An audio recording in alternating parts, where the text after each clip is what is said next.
Bad girl, yeah, myself.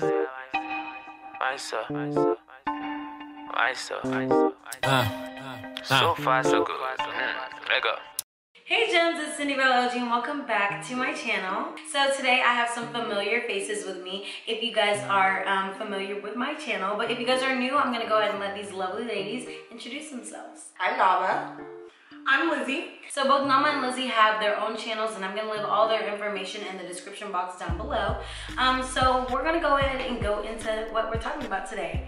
So many of y'all know 2017 is coming to an end. For some of us, it was like really good. Some of us, it was, you know, not so hot. And we're just gonna have a recap of how the year went. Y'all cool with that? Yeah.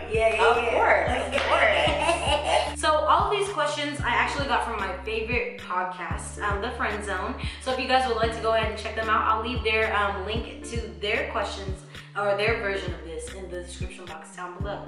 And y'all are more than welcome to pause the video whenever you want to answer the question. Watch it with a group, watch it with your girlfriends, because you know, this is tea time.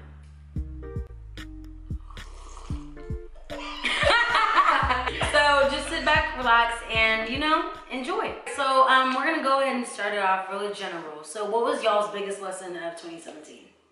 Ooh, biggest lesson. There were a lot of lessons. Yes, there were. I would say my biggest lesson is, regardless of everything that's going on in society, don't be a product of your environment if you know that your environment is not aligned with your morals. Yeah. Okay. I would have to say my biggest lesson is be yourself unapologetically, probably, because it's like, I know people always say like be yourself and stuff, but sometimes people will be like, oh, I'm feeling like down today, and will kind of like apologize for it or make excuses for it, or like, or if you're, even if you're happy or even if you're doing well, like if you, like, you know, because you see there's so much suffering in the world, you kind of will play it like, or downplay it or make excuses for it. And I just feel like this year really taught me, like, whether you're down, whether you're up, whether you're happy, sad, excited, mad, that's you, that's what you're feeling, and you don't have to apologize to anybody for it. Yeah, I feel that. Yes, ma'am. I feel that. I feel like my biggest lesson might have been to trust myself more. I feel like before in a lot of other years, I would hold myself back because I would be like, I don't know, if I go after this, I'm gonna fail, or if I go after this, it's not gonna turn out the way I want. So I really tried to apply myself even more this year to, you know, just trust myself and trust my vision for like where I want to go in the future. Because I know for me, my God will never fail me. Amen. And I need to trust that. I need to trust that like any decision that I'm making it for a reason. Exactly. Any plan that I have, any idea that I have, I'm having it for a reason. So I learned to kind of recognize that a little more. And definitely, like, I like that. You should always know, like, you got you. Yeah, yeah. Like, nobody has you. Like, you got you. You got you. Like, God has given you the skills and the personality and everything that you need is ingrained in you to be wherever you need to be in life. Exactly. So you just have to have faith in that. Yes, faith without works is dead, but just like have that like faith in yourself that like I got me. Like I have like when you think like, oh, I'm not good enough, or I'm not tall enough, or pretty enough, or smart enough, or whatever it is, like whatever you need to be successful, you already have it. Like you should know that. Like, and He's already ordained your life. It's already for you. Like His will for you is already in. Yeah, the only thing you have to do is just go out there and get it and apply yourself. That's exactly. And I talked about this way back, 2016 January. I did a video, be selfish. But the thing is, I did that video not taking my own advice. I was still still being a people pleaser. I was still doing things to make others happy before myself. I feel you. And that, I feel that. It really had me like in a lot of categories. Specifically academically, spiritually, and any way that you can think of, it really had me lacking. I feel you on that, because my 2016 compared to my 2017, 2017, I said like, I don't necessarily care about other people's opinions. Like I'm gonna do me, regardless of what society thinks, regardless of what other people are going to perceive it as, because God has his steps. Like, he'll talk to you if you talk to him. Exactly. He wants to talk to you. Exactly. And so if you get yourself alone, you'll really open your eyes and you'll really figure out, like, these are the steps for me. These are the steps that I'm supposed to be taking, and just have more confidence. Yeah, definitely. Yeah. So what is the biggest lesson that y'all may have learned about yourselves in 2017? Biggest lesson I've learned about myself. You got it? These are like loaded questions. I can go first if y'all want, because I haven't been on these questions, so you know. Okay. But I guess my biggest lesson about myself was that I have a lot more going for me than I thought I did. Yeah. For sure. I am the biggest self-doubter. I judge myself harder than anybody else has ever in all aspects of life. And I tried to recognize more this year that I have a lot more going for me than I actually thought I did. So it's really simple for me. Okay. Yeah. For me, something that I learned about myself in this year is to take more leaps of faith and to experiment more. So before, like, the Lizzie I was before, I did everything planned. Like, everything was very strategically plotted. It may have looked accidental, but I planned it. Now, I said, okay, like, I'm changing everything. I changed my major, changed my career path. I was like, okay, really? I'm no longer free man. Wow! No bad. Congratulations! Oh my God, Congratulations, because look, this is a real problem. We used to chop it up a problem. Yes. We used to chop it up about medicine. Like, it's not even that I changed my major because I doubted myself. I had the grades, I had the community service, I had the observation hours, you name it, letters of rec, it was there. Like, I knew what I wanted to do from like 5th grade through, and I was following to like, okay, I'm planning on doing this, I'm doing this, doing that. I got to a point this past spring semester. That's when I had like a deep talk with myself, and like, I was just like, wow, I don't know if this is for me because of the life that I want to live and the life that most doctors live. I talked to so many doctors and they were like, oh, I can see you doing really well with it. Like, I can see you prospering. You already like are on this and on that and on this. And I was like, okay, but what is your current life like? And they would tell me like, oh, I never have time. Oh, you want to be a wife? Oh, you're going to be like Superwoman, but you already do so much right now, so it's going to prep you. And I was like, I'm tired now. Like, I'm tired. We do a lot at school. That's a lot. The energy I have now when I'm in my young 20s is not the energy I'm going to have later. That's very true. And so they're like, very true. All day. You have to want to be in the hospital more than sleeping in. I said, wait, I like my sleep. It's a lot of like deep talk with myself, with God, and so that's when I changed my career path. Now I'm doing business. Awesome. Good job. So it's something that I can see myself pursuing without stressing myself. Enjoying it. Yes, like really enjoying it.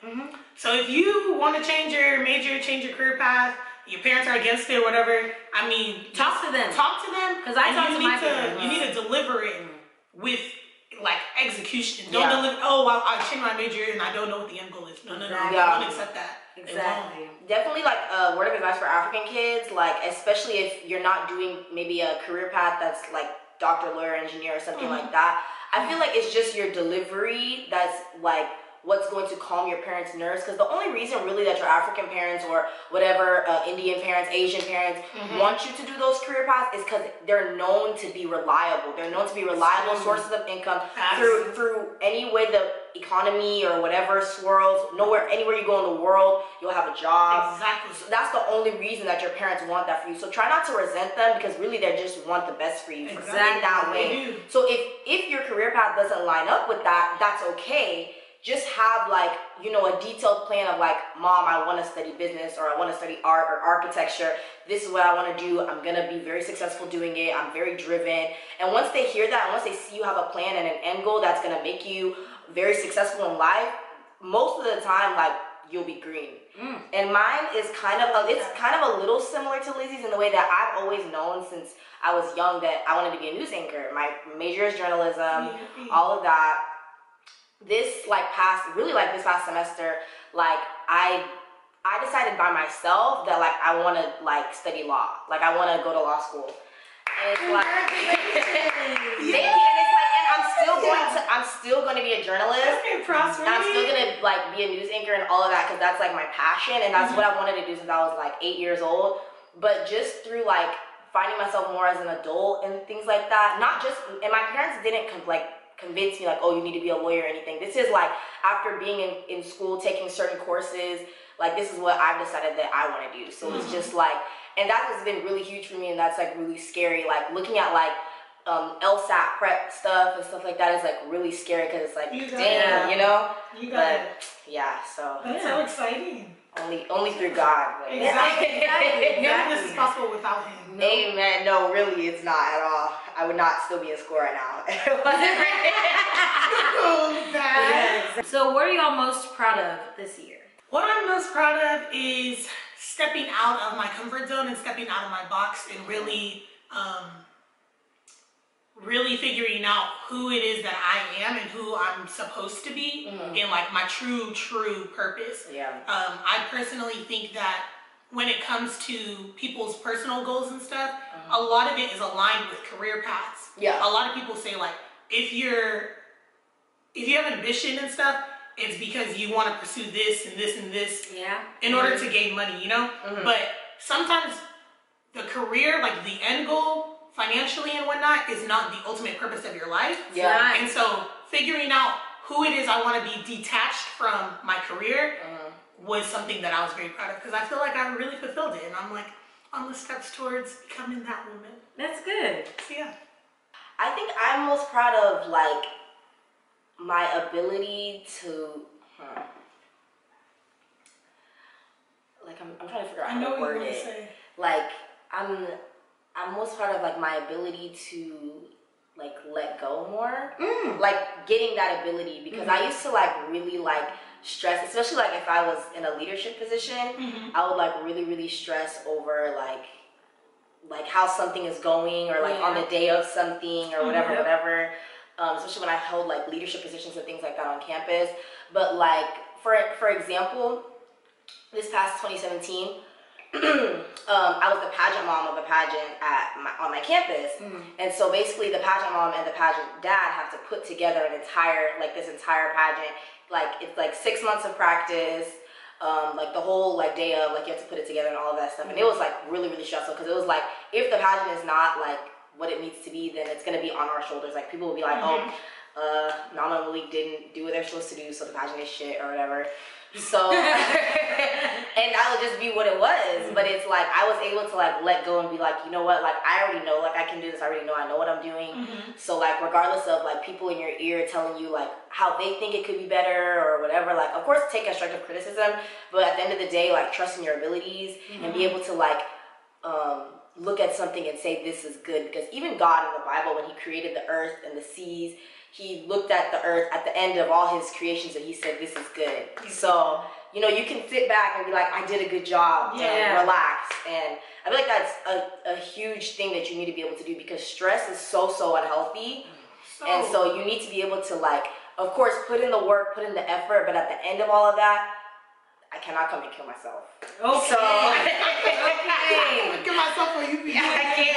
I can do the best I can, but I cannot come and kill myself. I think that's in a nutshell what I'm trying to say. Yeah, that's what I learned this year. Let go and let God. Yes, definitely. I think I'm most proud of the progression of my mental health this year. Okay. Yeah, because honestly, it's no secret to you two. I have battled with depression for a very long time, and I feel like this year is the most I've been happy in a very long time. That's awesome. And it really is. I've seen myself improve. Like, I mean, I still have my episodes here and there, because I mean, it doesn't go away. Yeah, of course. But at the same time, I've been working on my mental health. I'm not scared to be alone now. Like I am able to speak out more to my friends about it, because I was not able to do that before. I was like, I don't want to talk to anyone. I shut out everybody before, and now I see myself progressing. I just think I allowed it. It has nothing to do with my success. I don't feel like it's not really attributed to my school or anything like that. It's just I've been working on being happy more. Yeah. And I feel like my mental health is something I've struggled with for a long time. So for me to say that I actually am happy at this very moment is like a big step for me. It's huge, So that makes me so happy. Yeah, that's awesome. That's really awesome. No, there's a lot of people that like struggle with that. They don't know how to cope with it. Yes. They don't even open up to their parents. You see all these like kids committing suicide, 10-year-olds because of depression, because of bullying and stuff. Like whatever the case may be, whatever makes you down or sad, just being able to overcome that. That's really good. Yeah, that's awesome. Thank you. Yeah. Also talking to my parents did help a lot. So because they were actually open to hearing what I had to say. I'm closer to my parents. I've grown closer to my parents. Closer than I have ever been. Like my parents, I can say, oh, I just be kicking it with my parents. Like, oh, what up, Pop? What up, Dot? You know, it's just like stuff like that. So it's like it's cute. Oh, my mom is. That's my girl. That's my girl. Exactly. If y'all see my mom, y'all know me and her. Yeah. It's skin deep. Yeah, it's deep. So yeah. So what is something that you did not accomplish this year that you're going to prioritize to accomplish next year? That's a good question. Okay, I got it. Every year I tell myself I'm going to get better at it, and I feel like I have. But 2018, I'm personally going to set a goal to be more financially stable, just as far as saving money. So like I can income. Wow! Did you read my mind? Girl, I spend it. Like I looked at my bank account. I kid you not, the other day, and it was telling me like about my budget. And so it was saying like how much you get annually every like month or whatever versus how much you spend. Dang! If I would be able to. I was like, wow. I really need to do better with managing my money turnover is crazy. Like as soon as it's like cycle. I'm yet to open a savings account. But no. I have like one that's like they make. I don't use it. 2016, I had a checking and a savings. I thought I was like, gross. I tell you, I could not stay afloat with the savings. I was like, no, get ready. Because the thing is, if you go below, you're going to get charged. Whoa. So, yeah. If you go below the savings, you're going to get charged. Just a heads up if y'all didn't know that. So sometimes it's better to just keep your checking. And so 2017, I definitely progressed, like, as far as saving money, like, I'm better. But 2018, like, there's no excuse, there's no cushion, there's no, but maybe, no. Like, I'm gonna be better with my money. So, yeah. I have one. Okay, so definitely for 2018 and the rest of my life, I am going to try to be on time. Oh my God! No, really? Right? It is so bad. It's so bad. Like, okay, like there's like black people time. No, please. Y'all, the fact that Cindy honestly even invited me back to this video. She's a nice only because I had I wasn't in time. But just know, it's not my time. It's not. They don't. Those are things that don't go together. I'm like, no. I'm bad, but I'm not that bad. I learned to. No, like my mom honestly has said like I need to like seek a pastor and pray against it because it's really bad. Like, and it's like she can tell that it's not something that I do like. Okay, I'm not gonna say I don't do it like on purpose, but I don't do it to be like, oh, I'm gonna be late. Like obviously I don't do that. But it's just like I'm just like I don't know. Like no, she's lying. She does that. I'm kidding. No, see the thing is, Nneoma, we're in time, bro. It's like I don't know, man. Everybody in my family like hates me. Like, are you doing a video? I'm really the only one who just can't beat. Like, I'm just late. Like, even if my siblings or something is late, they're like 10 minutes. Yeah. What's yours? But I'll be like an hour and a half. Like, why do I do that? And in the car, I'm like, why the F are you so late? Right? No, I'll literally be in the car like, why didn't you just start getting ready an hour earlier? Why did you have to watch that episode of Desperate Housewives? Wait, Now we know. Wait, she watched This the is whole, her problem. the whole show. No, It's an hour long. I think what might help you. Okay, question. Mm-hmm. Are you okay when people waste your time? No, and the thing is, like, I get so annoyed when people are, like, when I'm waiting on people. Yeah. And I think that's why subconsciously sometimes I'm late because I don't want to wait on people. Like, because you no, have like, them wait on. yeah, that's a sickness. I'm being honest here, though. She's being sick. honest. I'm saying this as something I need to work on. Not something that is good. Like, It's okay, Leah, that's fine. oh, No question. I'm sorry, yo. Bruh, I can't. Are you Thank you, serious? people, for not deleting my number. Oh, I know. Hey, that is something she needs to work on. So I'm glad she said it out loud. No, Because that's the first hold step. you accountable. I Oh, hype you definitely. down. I definitely acknowledge it's a problem. I definitely realize I have a problem, and I was late today too, so it doesn't even matter. But Not she was still an hour later than I was. but But you know, you live here. Pretty much. Definitely the money thing. I completely forgot about money because that's a problem for me. It's a real problem. It's actually Probably unhealthy. yeah. I spend way too much money. Way and too my much. parents, On if stuff I I know don't need. if my dad is watching this right now, Daddy, I'm going to open a savings account. I'm going to actually save money. I'm going to start saving like half of the checks that I get for any type of money I get. Half of it is going to my bank account because I really want to stack up some coins for next year. Yeah.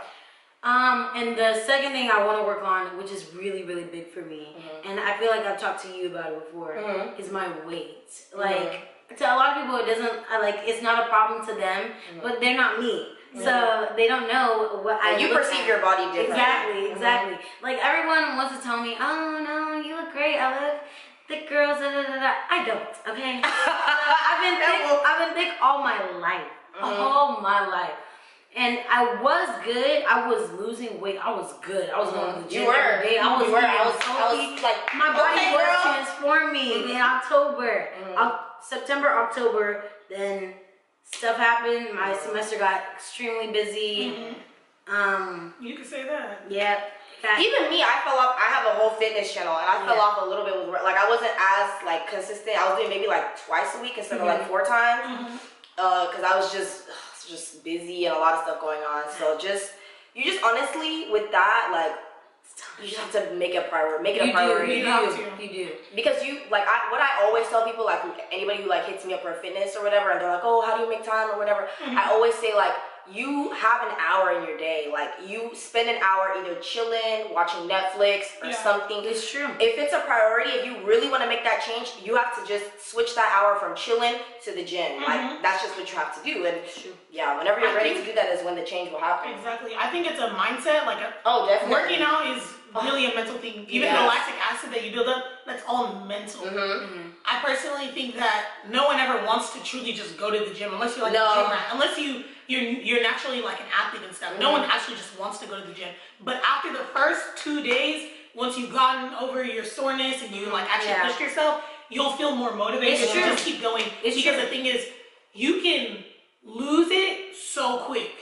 You can lose it so quick. You can fall off. You can be looking at pictures like, dang. Yeah, you can spend like a month creating yourself, and you're like, wow, but in a week you'll lose it. It's true. So, ladies, I want to know, what did y'all do this year that made it a better or worse year than 2016? This year, I cut off dead weight. I like it. Anything, anyone who is not helping me prosper, who is not helping me become a better person. If it wasn't a mutual relationship, if it was a bitter relationship, I left it where it was, and I kept it moving, and life really just took off. Awesome. So yeah, it was nice. And I feel like that's easier said than done for some people, because you know, you always see like, oh, I'm cutting people off or whatever, and it doesn't even have to be. And it doesn't even have to be like, when people say cutting people off, it doesn't even have to be a like malicious or a bitter situation. It doesn't at all. You can just chill on them. Like, it doesn't have to be a big confrontation, a big fight. It doesn't like, have to be something so at all. Like, at all. You could just chill on them. Just, you don't hit them up really. Y'all really don't talk. It does not have to be a big situation. Like, at all. So. A lot of the times, you will outgrow certain things, or you'll outgrow certain people. And so whatever it is that you're removing from your life, whatever that dead weight is, don't feel bad. Just feel like proud that you're putting yourself first. I feel that. Put The yourself words. first. Well, my 2017 was, I would say I don't want to say it was worse than my 2016, but it was definitely different. Like, 2016, like, was a very, like, kind of, like, happy-go-lucky year, I guess. Like, I just was, like, I don't know, like, it was just, like, more of, like, a just go with the flow type of year. And 2017, I felt like was more like the year of me, like, becoming an adult. Like, I turned 21. That was a change. Yeah. A change. That was fun. Yeah. I turned 21. I became a college senior, like all that stuff. So it was like life really hit me in 2017 and stuff like that. So I would definitely say, like what made my year like better or different was, just like I feel like I just felt like a shift when I turned 21. Me too. Like I was that just I've talking to never my felt. cousin Because you know, about like this yesterday. most people like say like after a birthday, they're like I feel the same. Yeah, I feel the same. But I didn't. Like I felt like I was like I'm literally 21. Like I felt like I was like really in my 20s. I know people are like like exactly how I felt. Yeah, like 20 somethings. You know, it's like when you're 20, like 20 is like such an awkward age. Even when you're 20, Nothing. You're just 20. You can just say that you're not a teenager anymore. Exactly, like 20 is such an awkward age. Like you're just like, Just oh, there. you know. But it's like when you're 21, like you're actually in 21, your you're 20s. stepping 21, into your whoa. adulthood. Yeah. You're Like, literally yeah. like to the society, you are considered an adult. Like officially. Even if you don't And pay you your own phone bill. Yep. But true. You are considered an adult, and I was just talking to my cousin about this yesterday. Like at 21, like you're really stepping into adulthood. You're stepping into like decisions that you have to make for yourself. Oh, true. I was thinking about it, like, bro, I be looking at That's a people good one. because I know some people that are getting pregnant now, and I'm like, wow, you're so young. But then I'm like, wait, No, No, talk about our parents. yeah, No, I was literally talking about this to my friends like earlier today, like in our group message, like somebody from our high school like got pregnant, but she's 2 years older than us. So it's like she's 23, but I was like, did you know so and so is pregnant? And they're like, I'm not even surprised. Like they're like, I mean, 23. she's 23. Like, and it's like if you think about it, some of y'all's parents probably had you at 23 or whatever. So it's just like, or married or whatever. I was more focused this year. I was definitely way more focused, way more determined Good. I like to that. achieve my goals. I achieved all my goals this year except for one. So, yeah. That's awesome. Yeah. That's good. Yeah. Yeah. Which one? Weight loss. Okay. Yeah. You'll get there. Yeah. That one is I coming. will. Yeah. Yeah, so that's still on my, to-do list for next year. But, yeah, I set the pace for myself. So, yeah, I became way more focused. And I feel like my mindset, the way it is right now for 2017, or the way it was for 2017, is going to be even stronger in 2018. And a lot of people say they don't think that the whole New Year thing like has anything to do with anything. New year, new me. Yeah, they don't think it has really like any effect. Like stepping into a new year, they think it's just it's another day. To me, I don't know about y'all, but like for me, the significance, or there is a significance in a new year. There is to me. Like it's just like you really are stepping into a whole new era. How do centuries happen? How do decades happen? True. You know what I'm saying? So, that's just my opinion. So, what were y'all's answers to those questions? Let us know in the comment section down below. And if you guys would like to go ahead and check out these beautiful, lovely ladies' own YouTube channels, I'll leave all of their information in the description box down below. Thank you guys so yeah, of course. Visit Viva la Nneoma. Visit the Elizabethan era. Yes. You know what I'm saying? So, exactly. We all got you covered. Exactly. Oh, So, yeah. make sure y'all are tuning in. Tune in. And tune in 2018. Oh, definitely. Yes. All kind of things coming for y'all. No, Teams. 20. No be small. Team. That's all. So make sure We will be y'all giving y'all blessings. tune in, y'all. So thank you guys so much for watching this video. I'll see you in the next one, and stay blessed and beautiful, gems. Bye.